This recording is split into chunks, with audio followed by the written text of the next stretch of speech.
heard that about an hour ago. Is that nice? I mean, it's almost I heard that about an hour ago. fair enough. Is it nice? Of course it's nice.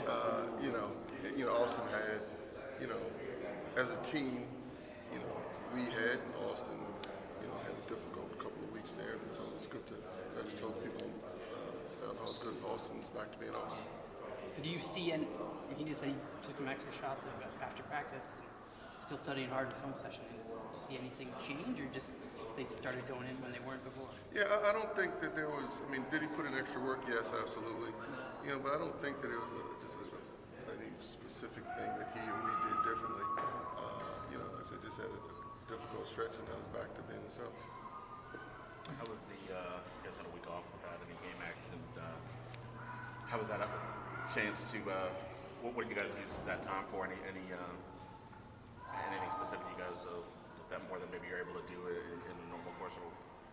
No, it was good to have a break from games, just in that you get a chance to step back and inspect everything to a certain degree.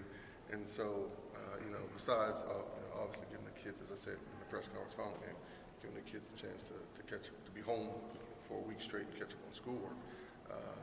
And so that was maybe the most important thing. But it gives you a chance to step back and look at everything, and hopefully, the little subtle adjustments, tweaks, changes that you make, and we'll see how things show up.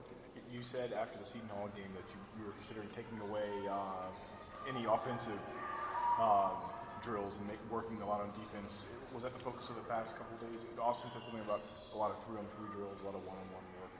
Yeah, and we have done that. You can put in play whatever systems, defensive schemes, defensive systems that you have. But at the end of the day, you got the ball, and I'm guarding you, and I got to stop you. And we can sit and talk about we should do this zone, this pressure, that pressure.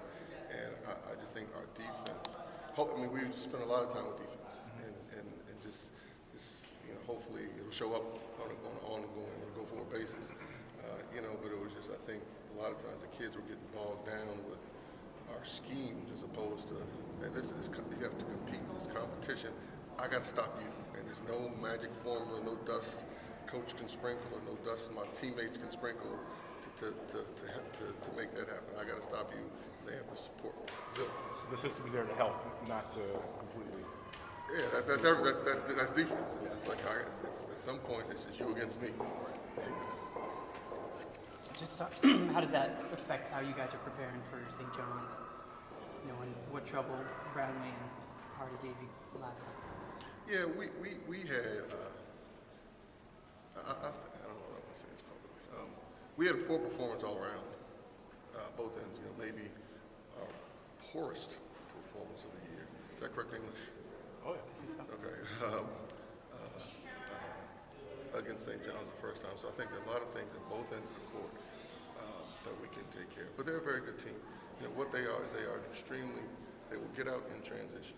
If they don't score in transition, they'll use the clock, and they make you play defense for 35 seconds. And so as a team and as an individual, you have to be focused for the whole possession because a lot of their baskets either come in transition or in the last 9 seconds of the shot clock. You guys do that a lot too. Seems like a lot of good teams do that. Try to work the clock and kind of get guys tired. We don't do that. Maybe not intentionally, but I know you always say just go for the good shot, but it just seems like you guys do a lot of scoring in those last 10 seconds of the shot clock. Okay. Is that incorrect? This is just my observation. I haven't. I think any empirical.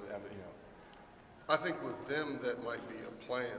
With us, it's just how things are happening. Yeah, when the good shots are open. Right.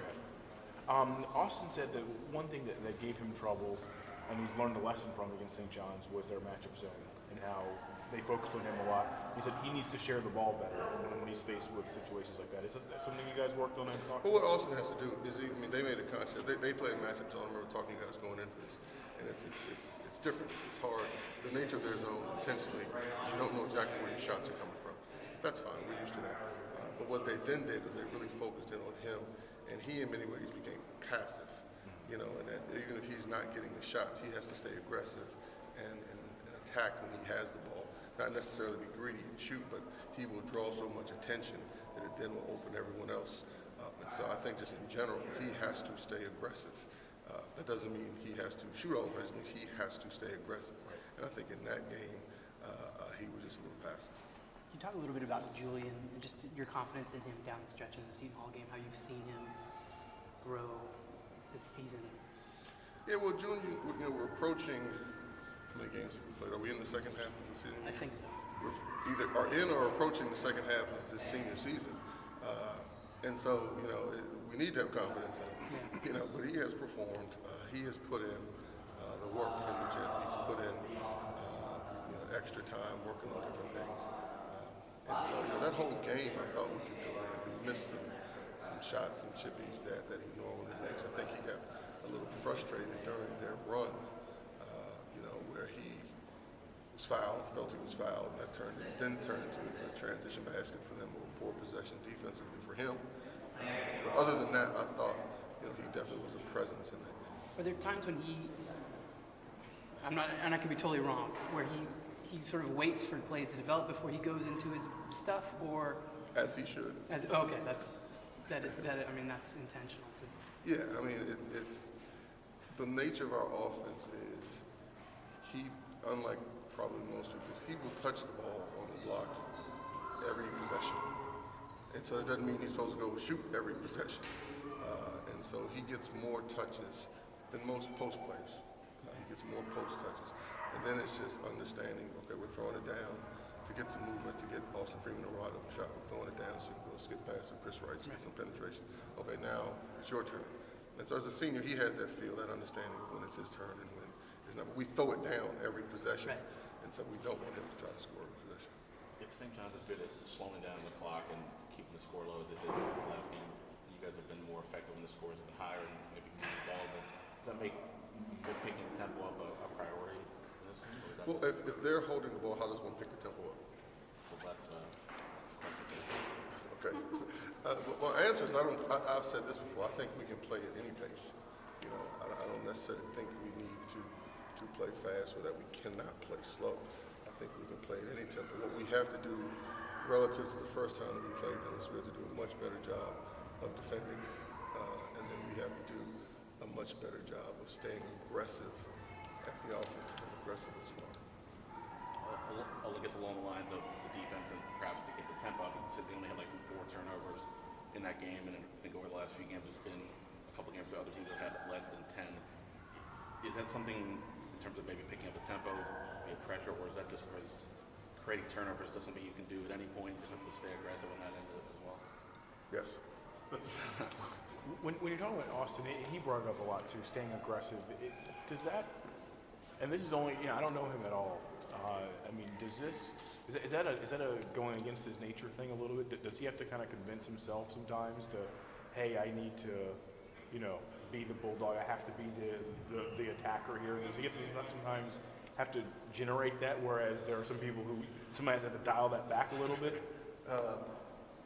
I wouldn't word it like that. Okay. You know, he is mild-mannered by nature, but that doesn't mean he doesn't understand his role with this team. And so, you know, I don't necessarily. I don't know whether I would articulate it as such that he needs to be reminded to go in there, but he understands. He knows what he has to do. I got you. Any other questions?